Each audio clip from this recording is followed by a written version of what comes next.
دوستو، جب اس زمین پر انسان کے رہنے کی ساری نیچرل فیسلٹیز موجود ہے تو پھر انسانوں کو مارس پر بھیجنے کی ضرورت ہی کیا ہے؟ پچھلے کئی صدیوں سے ہماری پلیٹ زمین پر جو بھی ریسرچ ہو رہی تھی،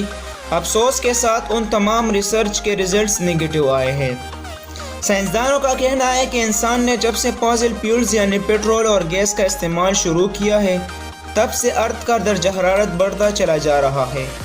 اور ایک وقت ایسا آئے گا کہ یہ ٹمپریچر اتنا بڑھ جائے گا کہ زمین پر کسی جاندار کا رہنا مشکل ہو جائے گا۔ ٹمپریچر بڑھنے کی وجہ سے گلیشیئر تیزی کے ساتھ پگھل رہے ہیں، جن کی وجہ سے سیلاب، طوفان اور سونامی کا خطرہ بھی بڑھتا جا رہا ہے۔